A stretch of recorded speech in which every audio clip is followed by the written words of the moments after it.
સાહિત્યના 9 રસ એમાંનો એક રસ એટલે વીર રસ. અને સ્વામી સચ્ચિદાનંદ કહેતા કે વીરતા પરમો ધર્મ.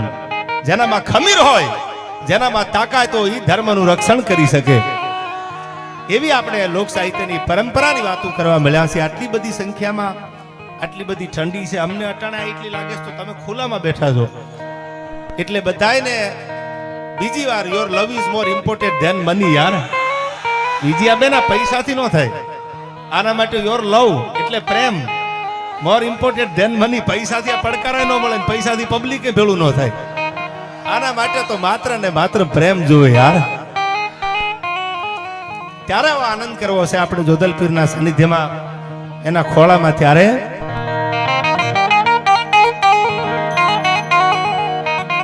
અમારે બાવળિયાળીથી પણ સંતોની હાજરી છે. આયા બાપુ બિરાજે છે. અમારે કોના કોના મેં કીધું એમ અહીંથી તમને નામ લઉં એવા અહીંયા હાકીમ જેવા મહેમાનો છે. બધાય સંતોને મારા વંદન અને બધી જ્ઞાતિ ગંગાના ચરણોમાં મારા વંદન.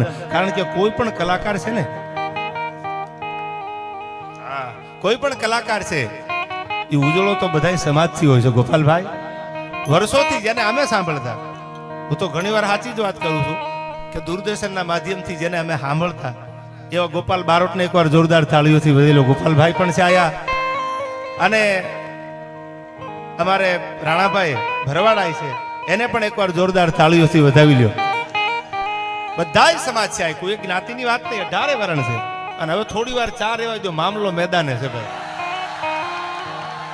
આ ભજનમાં ભંગ નો પાડો યાર. અમે તો અપનો ને લૂંટા ઘેરો મેં કહા દમ થા યાર. એવી વાતો તમારી સામે કરવી છે જે જીવનમાં ઉતારી જેવી હોય. અને વિજયાબેન વાલ્મીકી સમાજનું સમર્પણ કેવું છે એના પ્રસંગો મારે કહેવા છે. રોડું લગાડવા માટે નહીં. સવારમાં મને કોઈ પૂછે તો એને પાના નંબર આપી દઈશ કે આ બુકમાં વાંચી લેજો, ઇતિહાસ હજી બોલે છે જેનો. એવી વાતો આપણે કરવી છે. ત્યારે જ્યાં મજા આવે ત્યાં પડકારો કરજો. કારણ વગરના એમના દેકારા ન કરતા યાર.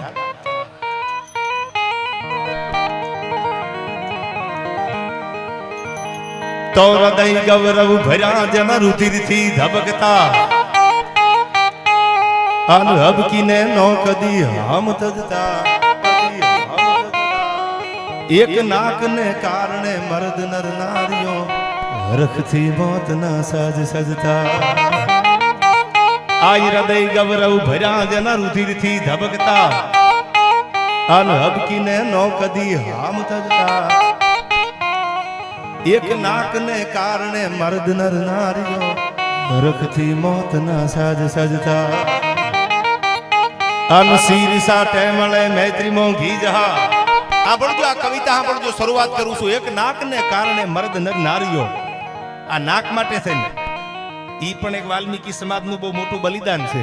એ તમને આગળ ઉપર ઉદ્વાસન પૂરા કરીને વાર્તા કરી સાઈથી વાત માંડીશ કે કોને નાક માટે થઈને પોતાના પ્રાણના બલિદાન દેહના આપી દીધા. તો હવે સાંભળજો આ કડીમાં. તો હૃદય ગૌરવ ભર્યા જન રુધિરથી ધબકતા, અન હબકીને નો કદી હામ તજતા. એક નાકને કારણે મર્દ નર નારીઓ હરખથી મોત ના સાજ સજતા. અન શીર સાટે મળે મૈત્રી મોંઘી જહા. એવી પૂર્ણ આ તીર્થની પ્રેમ જરણી. આહા, કેવી આપણી ભારતની પવિત્ર ભૂમિ છે. તમે જોજો કેવી આ ભૂમિ છે. તમે જો જ્યાં જો ને બેને કીધું એમ ભગવા દેખાય છે યાર. ભગવાનની ભૂમિ છે, સંતોની ભૂમિ છે, દાતારોની ભૂમિ છે. આયા એક એક તમે બબે ડગલા હાલો ને ત્યાં તમને એક હરિહરનો આકલો થાય એવું ઝૂંપડું મળે. રામ રટે અન રોટા બટે ઉનકો બડો સભાગ. આ તો કળજુ કાજલની કોટડી જેમાં દોલત લગે નહીં દાગ. આ તો રામ રટે અન રોટા બટે ઉનકો બડો સભાગ. હરિહરના હાકલા થતા હોય એવા બબે ડગલા હાલો ને તો તમને ભારતમાં એવા આશ્રમ જોવા મળે. અમેરિકામાં, કેનેડામાં કે આફ્રિકામાં કે રશિયામાં આવું નથી. હોય તો મને બહુ ખબર નથી, માફ કરજો. પણ ભારતમાં જે છે આગળ ઉપર બધી વાતો તમને કરવાથી. પણ મારી ધરતી કેવી છે ગૌરવવંતી આ ગુજરાત.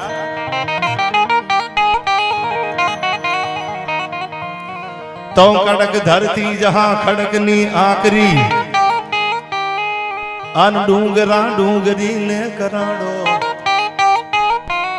એ મુકુટ સા મંદિરો ગાજતા સિર ધરી, ગજવતા ગગન ઊંચા પહાડો. અનગીર ગોરંભતી ગાય જે નેહમાં,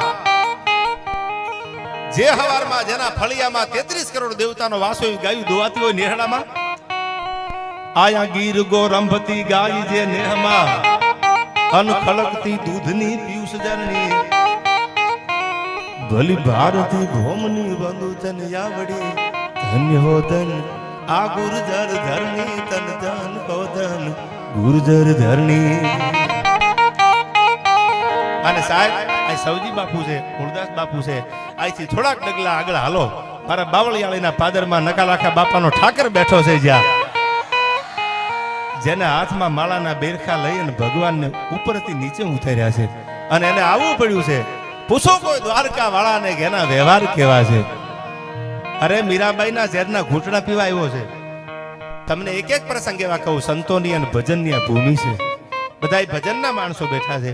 મારો વિષય તો લોક સાહિત્યનો છે, પણ હું લોક સાહિત્યમાં તમને ભજનની વાતું કરવાનો છું. કેવી છે આપણી પવિત્ર ધરતી, ત્યારે મને યાદ આવે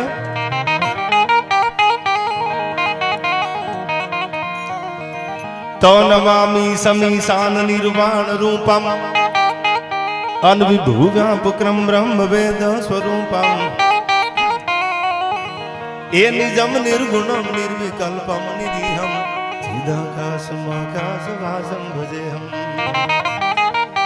તો નિરાકાર મોકાર મૂલમ તુરીયમ અનગિરા જ્ઞાન ગોતિત મીસમ ગિરીશમ એ કરાલમ મહાકાલ કાલમ કૃપાલમ ગુણાગાર સંસાર પારમ ન તો હમ ગુણાગાર સંસાર પારમ ન તો હમ ગુણાગાર સંસાર પારમ ન તો હમ